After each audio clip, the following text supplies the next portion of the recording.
gracias a todos una vez más por venir y así damos comienzo a este encuentro con la charla que nos ofrecerán el padre Alejandro Blanco, el padre Scampini y la hermana Virginia.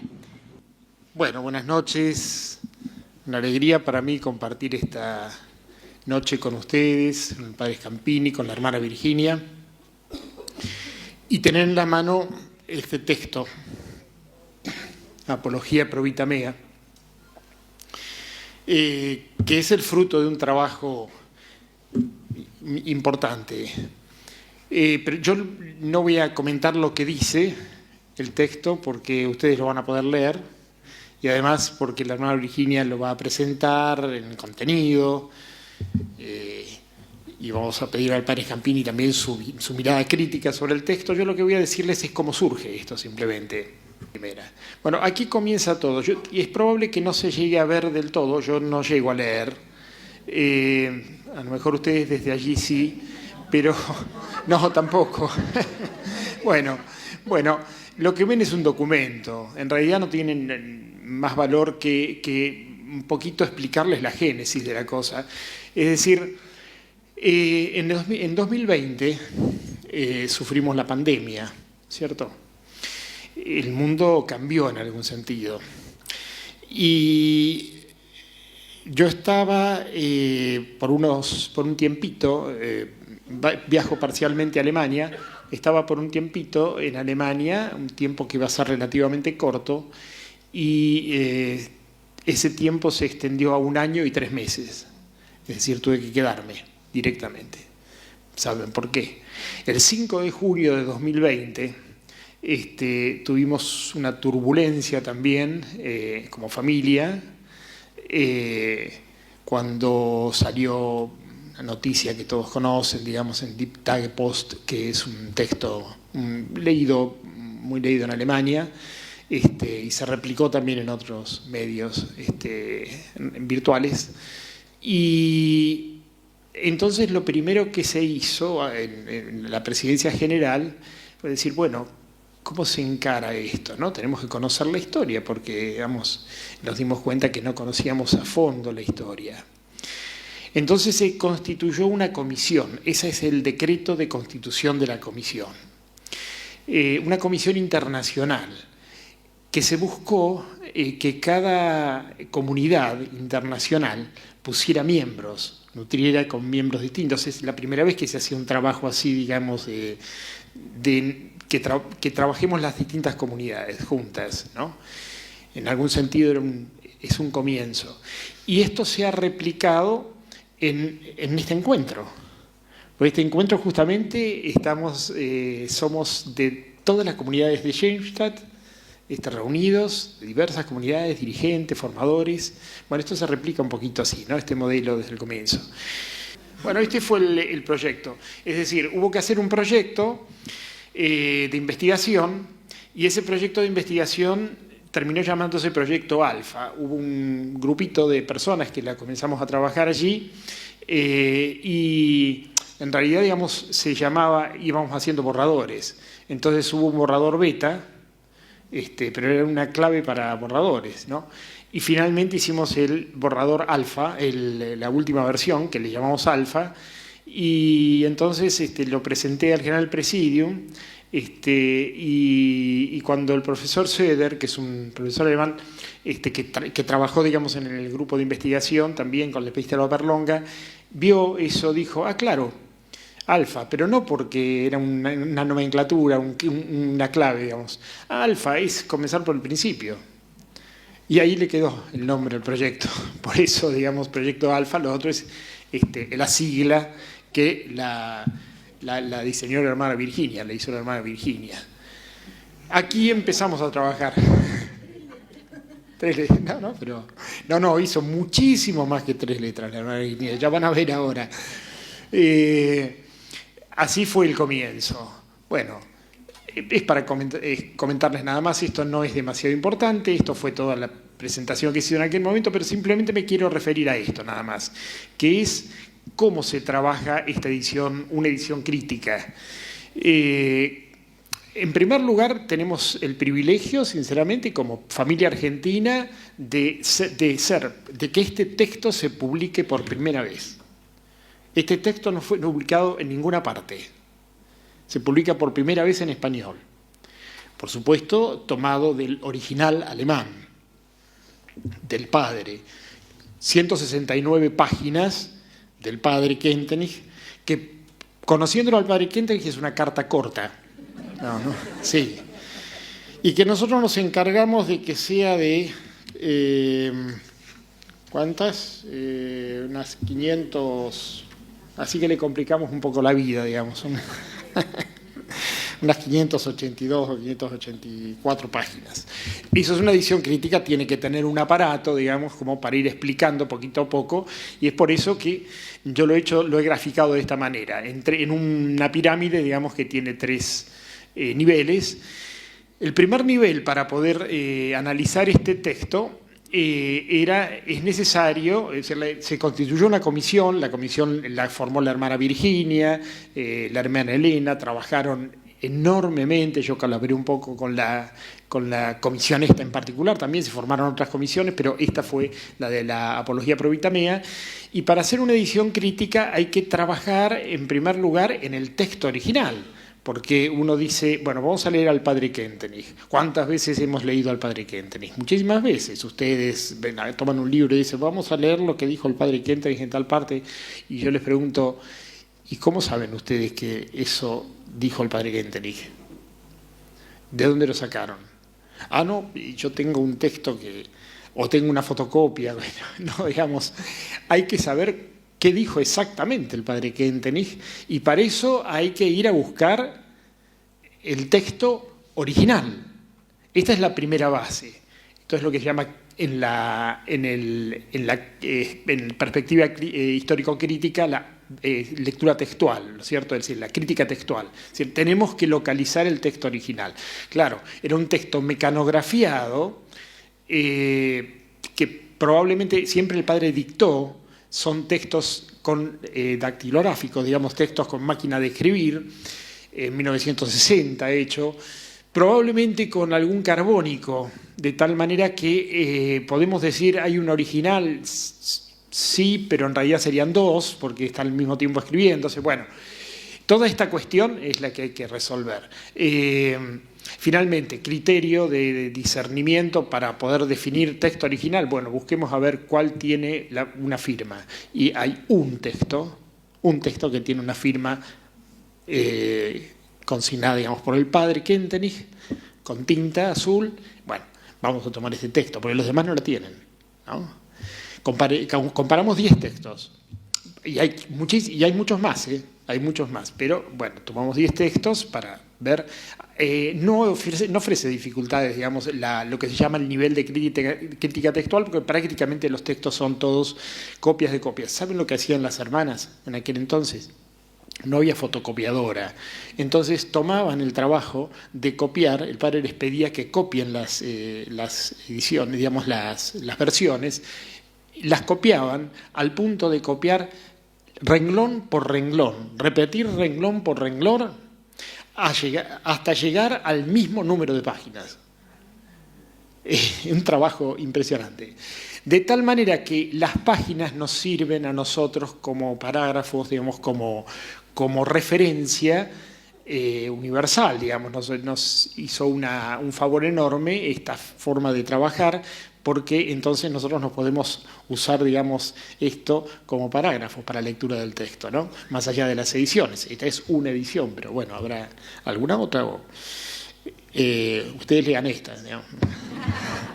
Bueno, ese es la base, digamos. Después hay que, en esa pirámide, digamos, hay que subir a lo que es la crítica literaria. Esto es, ¿qué es esto en realidad? Es difícil porque es una carta, pero es una carta que nunca fue a destino, primer dato, ¿no? Sino que quedó, digamos, en el archivo nuestro, en la memoria. El padre Kentenich guardó esos documentos y los dio a algunas personas de confianza, a los dirigentes, digamos, esos tenían esa carta de 169 páginas.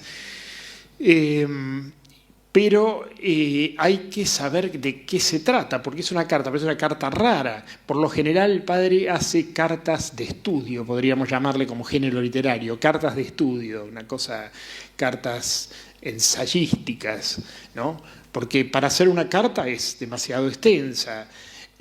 Cita permanentemente. Hay algo que se dice, que decimos del padre porque él lo dice de sí mismo. El padre Kentenich dice: yo he leído, sí, pero sobre todo he leído en las almas, en los corazones y en los signos, ¿no?, de la época.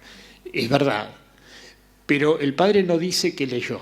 Muchísimo, muchísimo.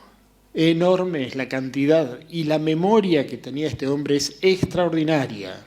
Extraordinaria, de tal manera que el profesor Gerving, el otro que trabajó en la Epístola Perlonga, decía: yo cuando me tomo vacaciones, profesor académico, alemán, así que imagínense cómo es, me llevo una valija, y en la valija lleno todos libros, lleno de libros. Esas sus vacaciones, digamos, lleno de libros la valija. El padre Kentenich no viajaba con esa valija de libros, la tenía en la cabeza. Porque cuando dictaba, evidentemente dictaba de memoria.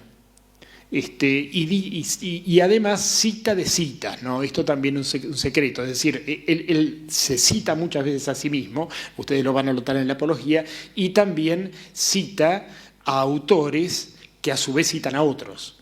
Entonces por ahí uno dice, bueno, está citando a Tomás de Aquino o está citando a Agustín. No, está citando a alguien que está hablando de Agustín o de Tomás de Aquino. Es decir, todas estas cosas hay que saberlas. Eso de alguna manera forma parte de la crítica literaria, porque hay como distintos subgéneros metidos, ¿no?, digamos, en ese nivel. Y el tercer nivel es el nivel de tratar de explicar los principios, el lenguaje técnico del padre Kentenich, porque tiene un lenguaje muy, muy original. Lo fue armando, lo fue creando, fue muy creativo. Entonces el trabajo que, sobre todo allí intervinieron las hermanas de manera extraordinaria. Le debemos este trabajo muchísimo a la hermana Lugo, que sea esto un homenaje a ella, que trabajó en forma denodada con la hermana Virginia hasta que se fue al cielo, y desde allí nos sigue acompañando, y estoy seguro que está muy feliz hoy en este día. Y ese trabajo es el de comenzar a ayudar a entender el texto, porque los términos técnicos del padre, cualquiera de nosotros puede manejar un término, por ejemplo, supongamos pensar orgánico, y para nosotros es familiar, pero ¿qué significa eso? ¿Cómo lo explicamos? O capital de gracias, o cualquier término técnico hay que entenderlo. Entonces, hace falta ese tercer nivel, que es explicar o ayudar a entender lo que el padre dice, no hablar en lugar del padre Kentenich. Esto es importante, lo dejamos hablar a él, pero aclaramos algunas cosas, contextualizamos, es el lugar del contextualizar el texto, este nivel, digamos, ¿no? Contextualizamos el texto con un buen aparato crítico, digamos, de notas que ayudan a explicar autores de pronto, explicar citas de autores, algunos términos técnicos también, y todo lo que hace, digamos, a la redacción que el padre Kentenich va llevando, digamos, en el texto. Bueno, en definitiva, digamos, este fue el modo en que se trabajó, y este es el origen de este trabajo. O sea, surge de una comisión de investigación internacional, dentro de la cual la hermana Virginia forma parte, y yo también, como moderador, como enlace con el General Presidium, y la hermana Virginia tomó el rol de secretaria de ese grupo de investigación, y desde ese momento se comprometió apasionadamente con este trabajo, y tomó en particular el trabajo de la edición crítica de la Apología Pro Vitamea, que gracias a Dios ya la tenemos aquí. Bueno, eso es lo que yo puedo compartir de cómo es la génesis de esta cuestión. Ahora yo le doy la palabra a la hermana Virginia, ¿puede ser? Sí. Y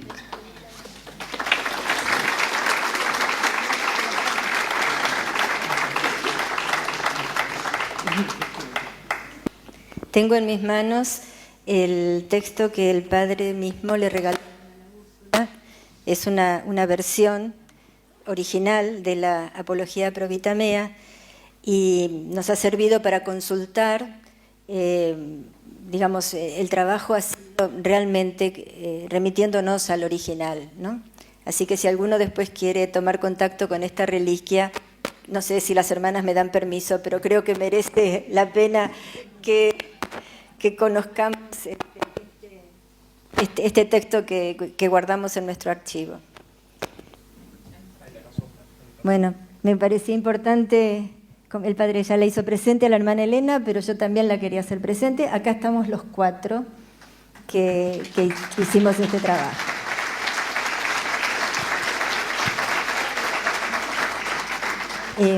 El subgrupo lo formamos con el padre Alejandro, la hermana Elena y yo, y providencialmente por un encuentro que tuvimos acá en la casa, le solicitamos a Fray Jorge Scampini que haga la crítica académica del texto.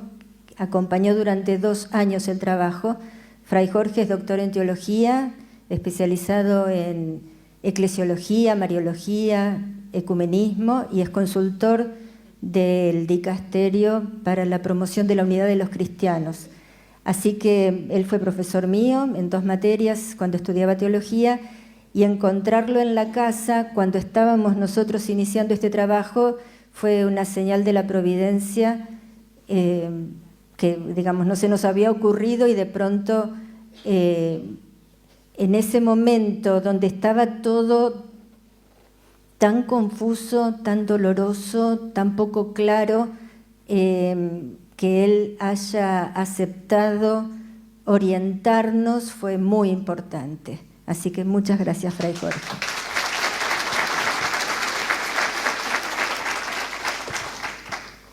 Bueno, brevemente, la Apología Pro Vita Mea es una obra de 168 páginas en el original alemán, escrita por el padre José Kentenich entre el 11 de febrero y el 16 de marzo de 1960, estando él en Milwaukee, separado de la obra por el padre Sebastián Trom, visitador apostólico y miembro del entonces Santo Oficio.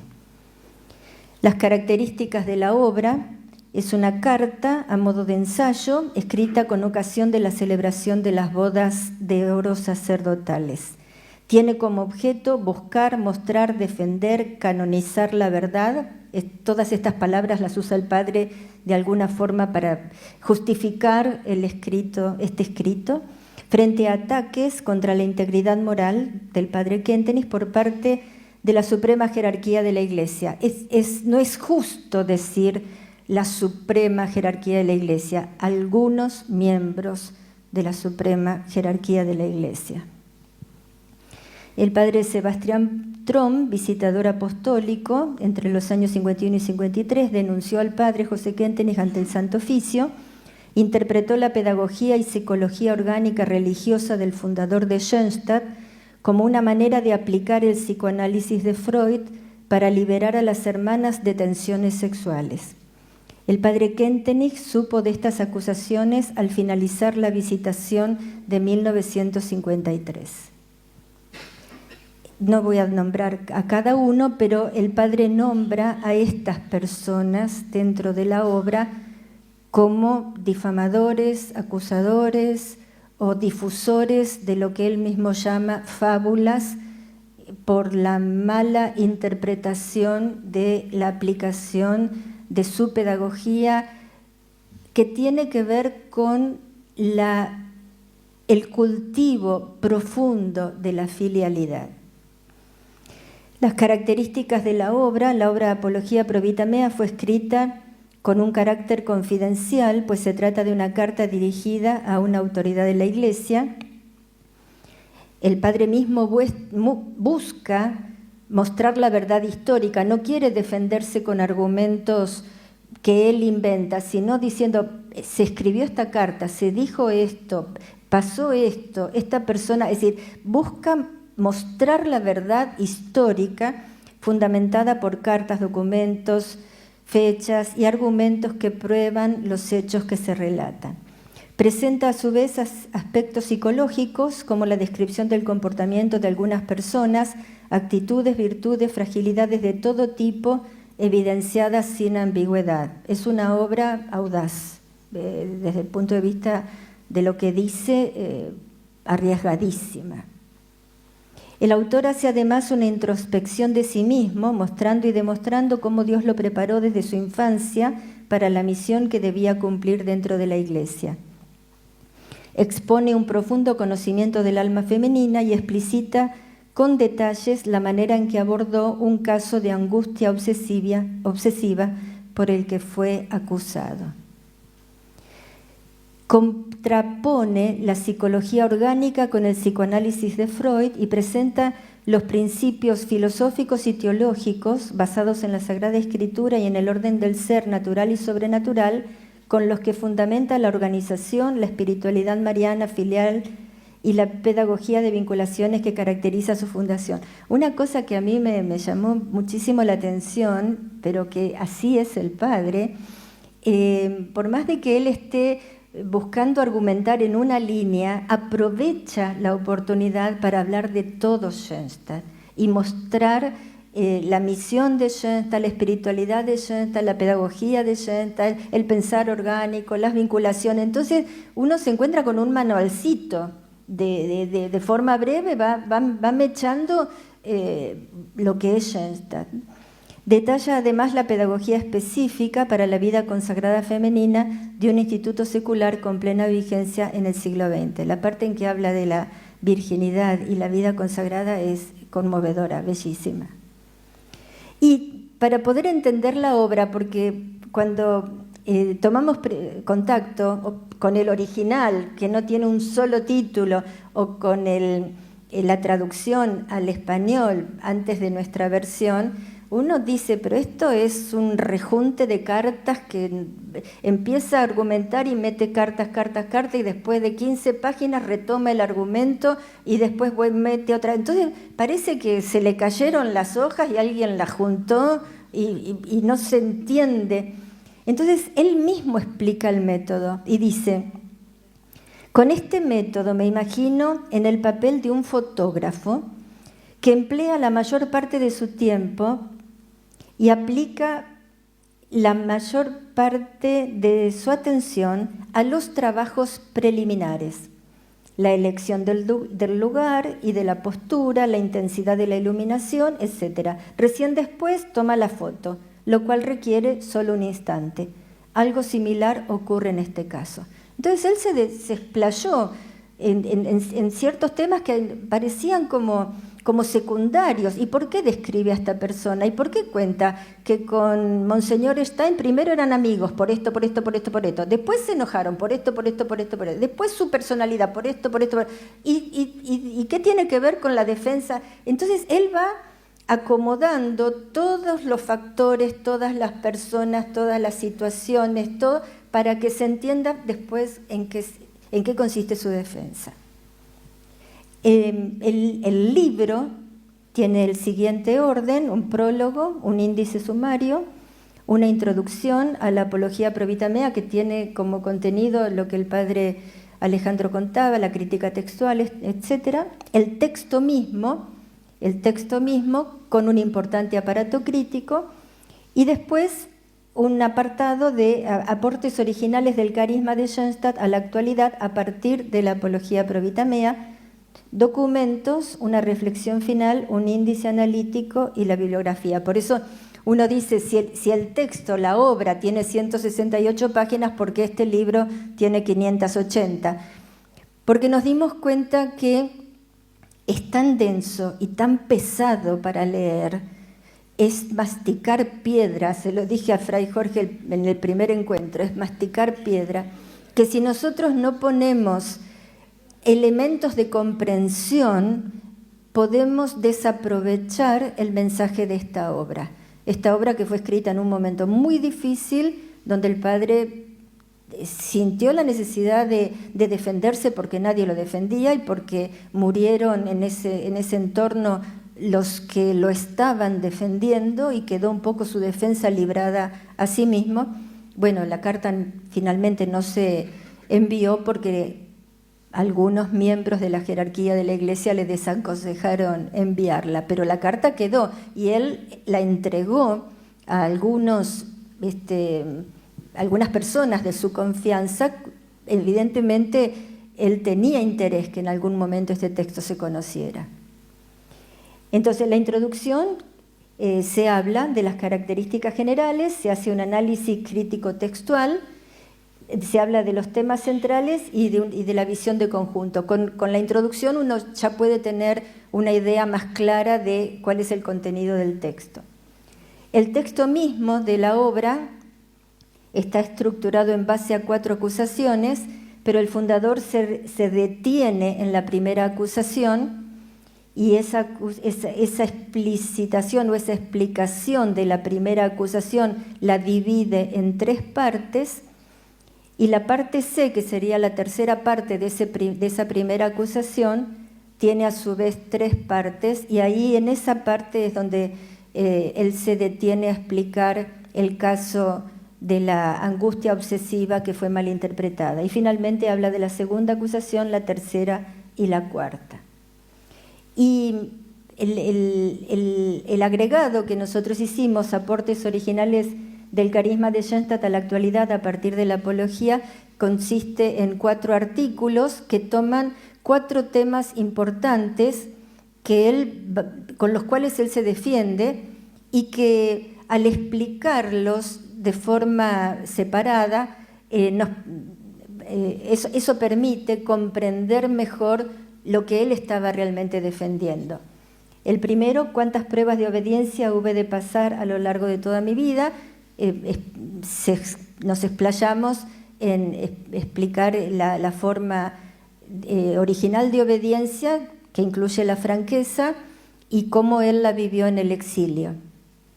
El segundo tema, la captación de lo profundo del alma en el sentido auténticamente católico, es una comparación entre el psicoanálisis de Freud y la psicología profunda orgánica en el padre. Él mismo dice que él comparte con Freud su búsqueda por la psicología profunda, pero el método, la forma de abordar son radicalmente diferentes, y para el padre fue como una ofensa que a él lo confundieran en la aplicación de la psicología profunda con Freud, porque él ha buscado que la persona llegue a Dios a través de las causas segundas, y Freud tiene una visión materialista y hedonista, y realmente no hay punto de contacto desde ese punto de vista.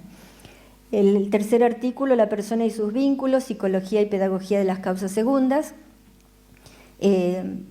Acá tenemos un dominico, Santo Tomás ha trabajado las causas segundas, la teología y la filosofía de las causas segundas, basada en esa enseñanza de Dios que nos habla a través de la creación. El padre dio un paso más y desarrolló, o buscó desarrollar, buscó anunciar la psicología y la pedagogía de las causas segundas. Y un nuevo paradigma para la vida consagrada femenina. Bueno, nos permitimos poder explicar en qué consistió este nuevo instituto secular que el padre quería regalar a la Iglesia y que en su momento no fue comprendido, y el padre Trump nos quiso cambiar todo a nosotros, ¿no? Entonces, bueno, el padre quería defender su fundación, y acá explicamos en qué consiste esa novedad. Entonces, cuando uno lee estos artículos, uno puede empezar el libro leyéndolo desde el final, y a lo mejor leyendo alguno de estos artículos puede comprender algunos temas que después va a leer le va a permitir comprender mejor cuando lea la apología. En los documentos hemos puesto cartas, todo sobre la mesa, las necesarias para entender este texto, e informes también, informes duros, informes con mucho contenido. Uno de esos informes es un anexo que el padre envía al cardenal Ottaviani justamente el día 15 de agosto de 1965, cuando se bendijo el Santuario de la Plata, y que es ese texto, ese informe o ese anexo, es como una síntesis del contenido de la epístola perlonga. Es más breve, pero leer ese anexo permite comprender qué estaba en juego y cómo el padre nuevamente busca explicar lo que no se había comprendido. Y bueno, el texto culmina con una reflexión final y finalmente la bibliografía y con eso culmina el texto. Ojalá esta presentación les permita a ustedes entrar con un poquito de ganas a un texto que es una elaboración científica, y hoy hablé con Agustín Siveira, que es el responsable de la editorial Patris, y lo estuvo mirando porque el libro llegó hoy. Me dijo: hermana, es un ladrillo esto es imposible, pero esto no lo voy a leer de a poquito, no se puede. Bueno, empiecen por el tema que más les interese, desde cualquier lado van a poder aprovechar.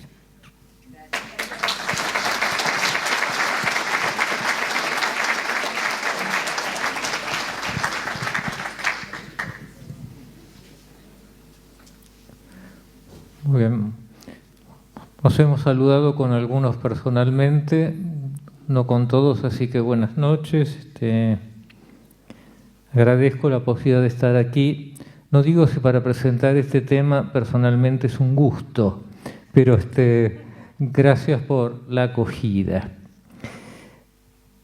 En primer lugar, algo ha dicho la hermana del modo en el cual he sido invitado a participar en este proyecto. Yo vine aquí a predicar un retiro para religiosos y tuve algún encuentro circunstancial con la hermana, y se ve que ahí en una noche de insomnio se le ocurrió cómo podía incorporar a otro y pedirle algo. De cierto modo, entré por la ventana y muy bien preguntándome de entrada cómo seguirá esto y qué podré hacer.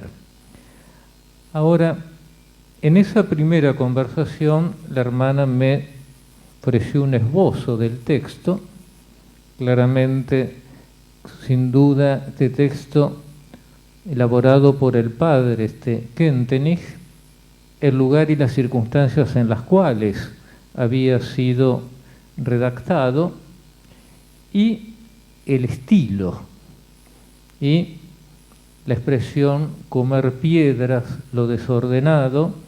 Es claro que, a pesar del orden y de los títulos que intentó ponérsele, fue algo que experimenté inmediatamente, sobre todo cuando él analiza las 4 acusaciones de las cuales era objeto, pero de las 4 la primera ocupa el 80% del texto. Así que fue imposible leerlo de un tirón.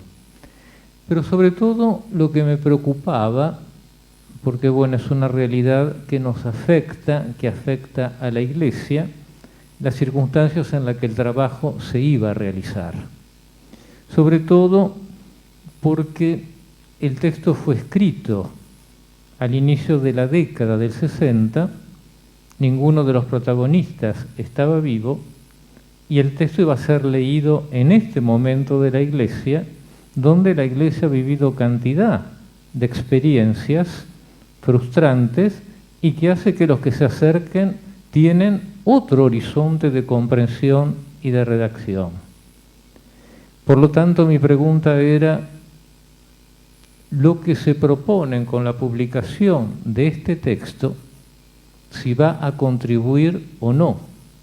Ese es un interrogante que se planteaba, y si contribuía, si era suficiente este texto o era necesario otro tipo de investigación en otro ámbito que lo complementara. Ahora, ¿cuál era el servicio que yo podía prestar en esta tarea? Claramente se trataba de un lector externo. Y era claro cómo había que tratar de delimitar esa exterioridad respecto al texto. Por lo tanto, ese lector lo que tenía que verificar era el proceso de edición y la calidad técnica del trabajo. Cuando me refiero a la calidad técnica del trabajo, es que las afirmaciones, los comentarios que adjuntaran al texto para clarificarlo, para señalar circunstancias y explicarlo, estuviera fundado y que tuviera una cierta objetividad en la expresión. Y lo que me quedó claro de entrada es que no iba a ser un coeditor ni tampoco un censor. Entonces no iba a anular ninguna de las afirmaciones y de los juicios, por supuesto del texto principal en absoluto, pero tampoco de aquellos que formulaban los editores. Lo que iba a tratar de decirles es cómo debe decirlo, cómo fundarlos, presentarles preguntas para que el modo en el que lo formulara fuera el mejor. Ahora bien, ¿cuál fue el punto de partida de mi tarea? Lo primero fue formularme a mí mismo ciertos criterios que me guiaran y que en el momento de confusión los tuviera como referentes. El primero era leer objetivamente la obra, por lo tanto, como lo he dicho antes, como lector externo, sin entrar en un análisis o verificación de los hechos que allí se relataba. No era mi interés, no tenía la intención, tampoco tenía los elementos. Por lo tanto, me tenía que limitar a ser ese lector externo. Segundo lugar, verificar los criterios con los que se trabajaba. Que esto sí ya hace un estilo de redacción, de acercamiento, de propuesta de los autores, teniendo en cuenta cuál era el resultado final que se procuraba, que era una edición crítica. En este sentido me pareció muy preciso y muy rico el texto elaborado por el padre Alejandro, verificando de las distintas versiones que llegaron, cuál podía ser la más antigua y comparar incluso en determinados términos que aparecían en un texto, en otro, me pareció de una gran seriedad para una edición crítica y claramente tenía que estar en la introducción a luego la presentación del texto del padre Kentenich. Cuidar la coherencia del texto en la aplicación de normas de edición. A veces cuando uno dirige una tesis, una tesina, una monografía, los que la llevan a cabo lo dejan para el final. Y es la mayor trampa, porque después siempre quedan cosas, cuando en realidad no tiene que aplicarlos desde entrada. Y debo decir que en este caso no fue una excepción. Todo eso se dejó para el final, entonces cada versión que venía iba con correcciones al respecto.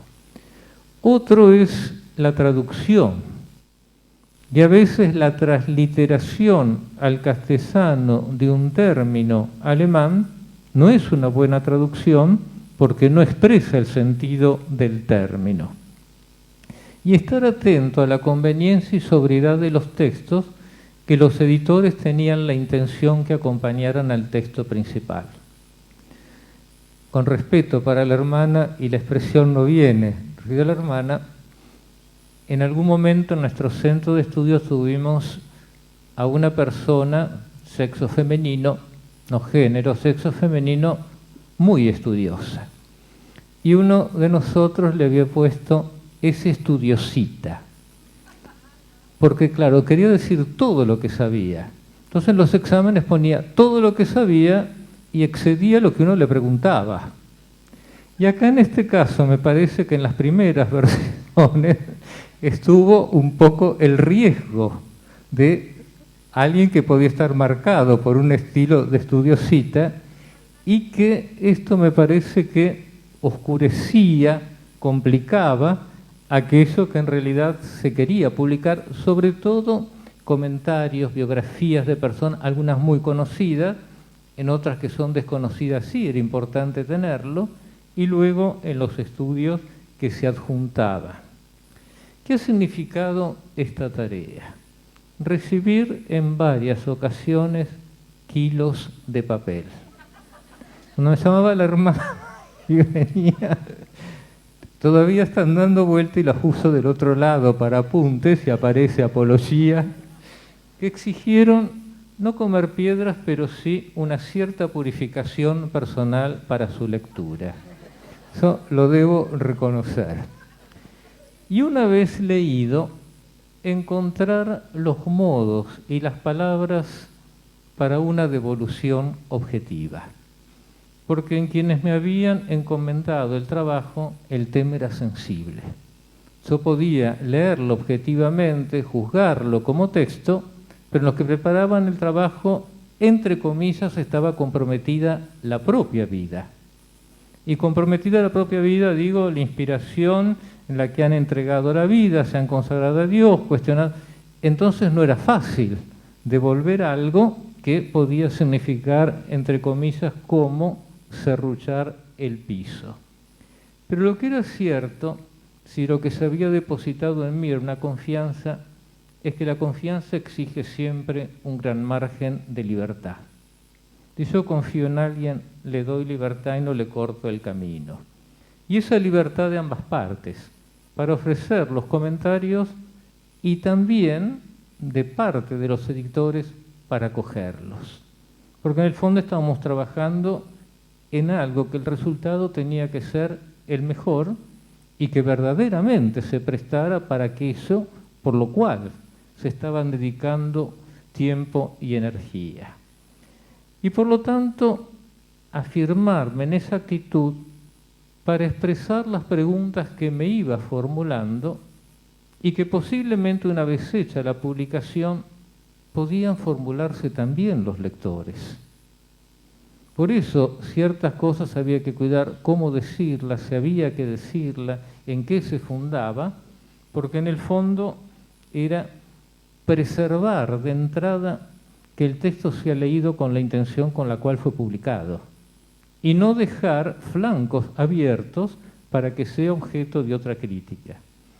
Y lo otro, podar aquello que me parecía que más que favorecía la claridad del texto, podía oscurecerla, sobre todo en comentarios y textos adjuntos. En ese sentido hubo que abreviar mucho respecto a la primera versión los textos introductorios, porque a veces en los textos introductorios podía insinuarse una interpretación de lo que el lector tenía que leer directamente y personalmente en el texto personal del padre Kentenich. Otra cosa es clarificarlo y desarrollarlo una vez leído el texto, pero nunca inducir una interpretación, nunca poner en el otro unas ciertas antojeras para que vean lo que uno quiere que vean. Y algunas de las preguntas relativas al propósito de la publicación fue formulada al inicio. Cuando avanzaban empecé a tener la impresión de que no era tan claro para qué se lo publicaba. Y en segundo lugar, en quiénes se pensaba como destinatarios. Porque, por ejemplo, en algunos de los primeros textos que iban a ir en esa segunda parte adjunta, claramente eran dirigidas para Schoenstatt y para las hermanas. Cuando en realidad entonces la pregunta ¿qué es? ¿Hacia el interior de la familia para tener claro y reafirmarlo? ¿O como un documento, pensando en las circunstancias, los comentarios, lo que fue sacado de archivos del padre Trom y que fue la decisión de detener el proceso de beatificación o hacia afuera, para que se pueda escuchar la voz del padre, para escuchar lo que él en esas circunstancias decía, cómo explicaba los hechos? Esto me parece que había que tenerlo claro. Y luego, ¿cuál era la relación entre el texto principal y los varios textos adjuntos? Introducciones, lo dicho, excesiva, comentarios posteriores, porque tú actúa, o habría el interrogante acerca de la relación, ¿cuál es o cuál tiene que ser el modo y el alcance de la clarificación de alguna afirmación del texto? He hecho las biografías, menciones de hechos para entender, una explicación del editor con elementos extraños al texto, no surge de ahí uno porque tuvo otras fuentes, otro conocimiento, lo relaciona, y una interpretación en vista del contexto de redacción del texto, o también posible y de hecho, en algunos casos, del contexto actual. Esto había que tenerlo, me parece, claro. Y otras preguntas más difíciles. Yo me las sigo formulando, no tengo respuesta. Y oscilan muchas veces a partir de la forma mentis y delectos del lector. Yo he sido formado en una tradición de vida religiosa, en una teología de Santo Domingo, que murió hace más de 800 años. No tenemos casi textos. Una carta a las monjas de Madrid, que había mandado a fundar por su hermano, y después dos expresiones. El grano junto se pudre, cuando se dispersa produce mucho fruto, en la primera dispersión de frailes. Y cuando iba a morir, desde el cielo les seré más útil, no lloren por mí. Entonces nosotros no tenemos textos de Santo Domingo, aunque después en la orden se escribió mucho. Y luego también fue el cardenal Ugolino el que hizo rescatar a los frailes la figura del fundador, porque como tal la fundación se veía como un proyecto comunitario. Solo en el siglo XIX algunos quisieron asemejarlo en el acercamiento a San Francisco, que él sí es omnipresente, pero el perfil era distinto. Por lo tanto, una pregunta que me surgió en primer lugar es si la publicación respondía a la intención personal del padre Kentenich, que nunca envió esta larguísima carta a su destinatario del texto y que ahora se busca publicar. Aquí hay una pregunta. Y yo comparaba dos casos que no son exactamente iguales. Por ejemplo, en dos momentos de la vida, uno de gran tribulación y otro de mucho trabajo, el padre Congar ha dejado un diario. Ahora, en el diario uno habla consigo mismo. No se refiere a otros ni lo dirige a otros. Y él había pedido, por ejemplo, respecto al del concilio, que se esperara para publicarlo hasta el año 2000, cuando hubiera una distancia suficiente en el tiempo para poder hacerlo. Alguien me propuso que fuera mi trabajo de licencia. Cuando vi lo que digo, no estoy capacitado para esto. Y se hizo la edición crítica.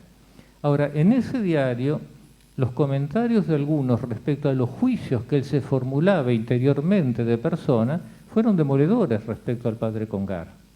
Pero él dejó la voluntad expresa de que eso se editara en un determinado momento.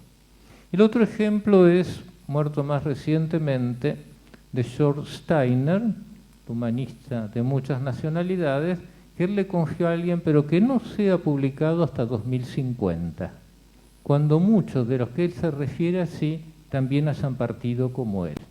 Pero ellos dejaron, y se trataba de un diario, no aquí de una carta dirigida y que por el consejo, entiendo, de quién, del cardenal Bea, ¿fue o no?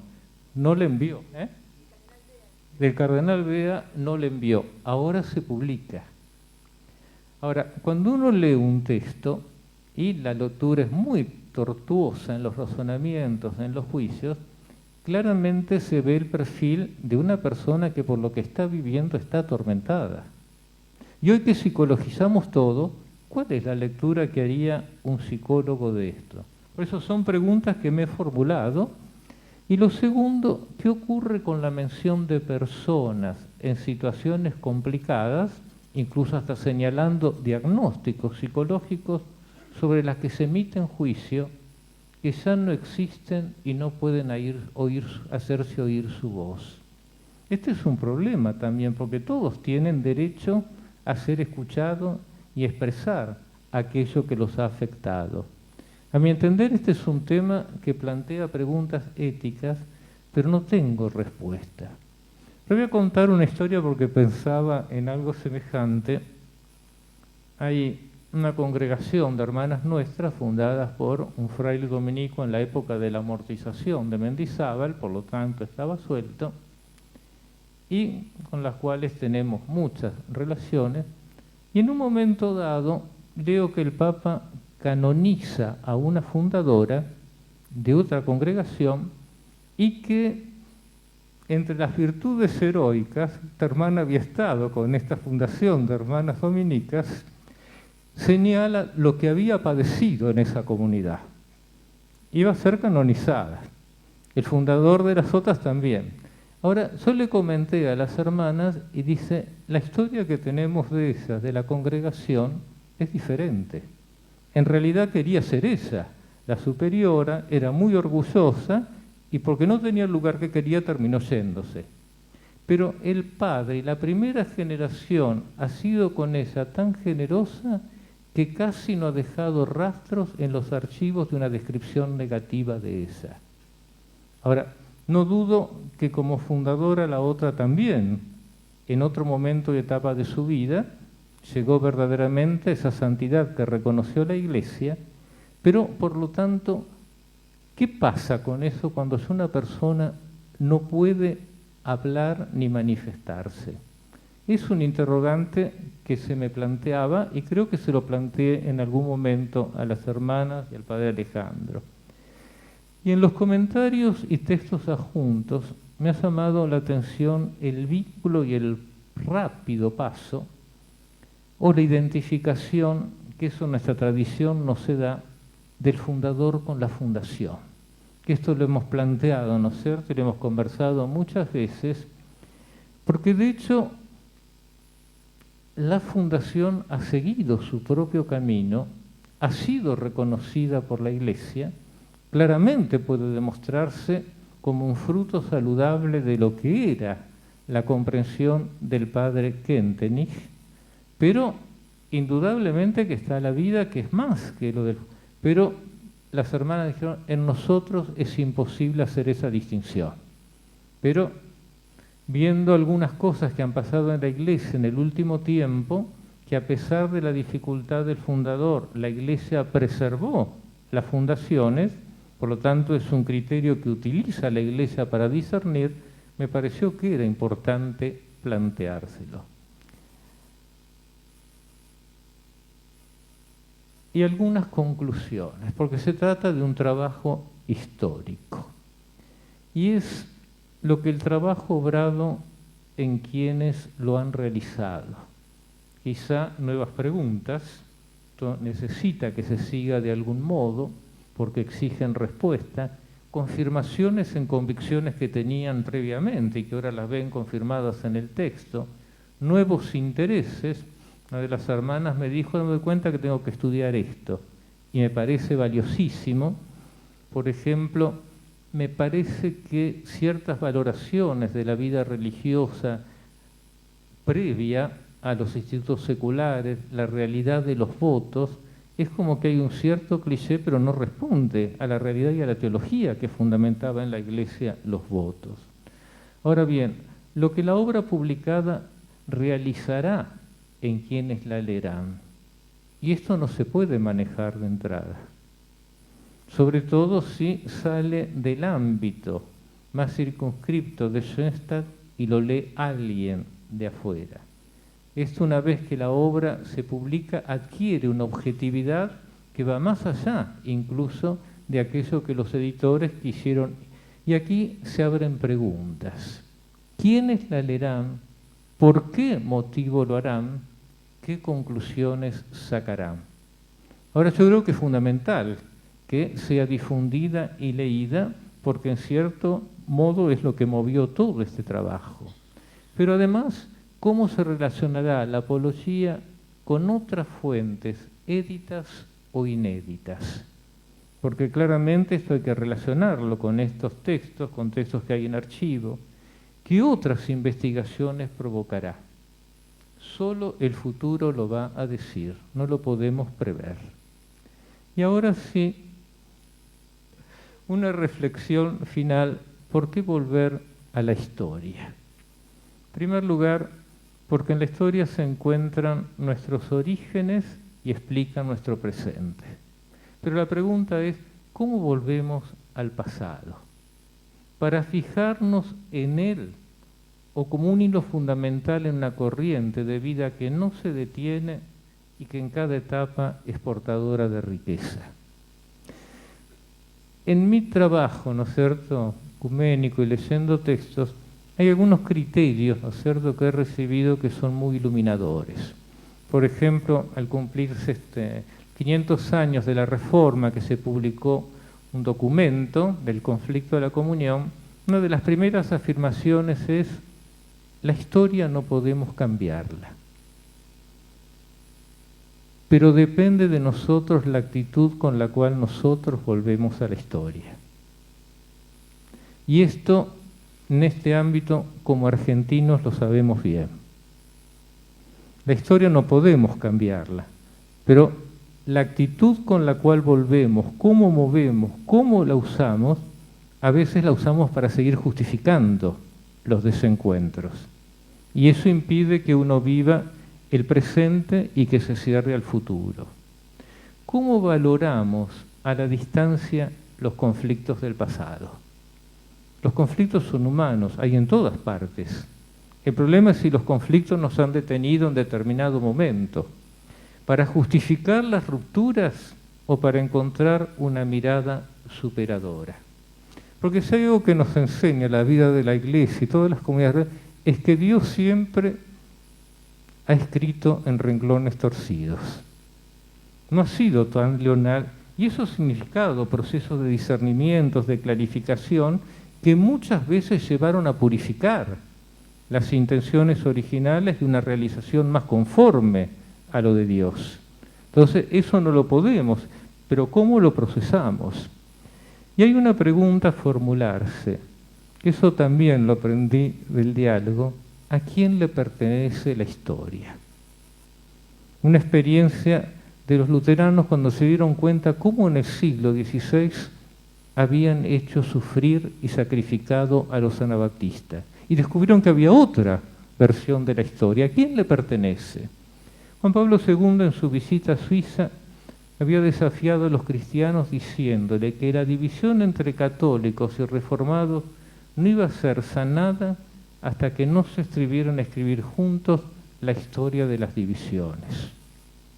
Y yo creo que esto, por eso exige quizá trabajos complementarios. Y en el ámbito de las relaciones entre cristianos, pero también de pueblos, se ha señalado la importancia de vivir procesos de purificación de la memoria o de reconciliación de las memorias. Creo que esto es fundamental. Y ojalá esta publicación de la apología llevó tanto trabajo de parte de algunos y tanta purificación de otros, pueda contribuir a un proceso semejante. Muchas gracias por la paciencia.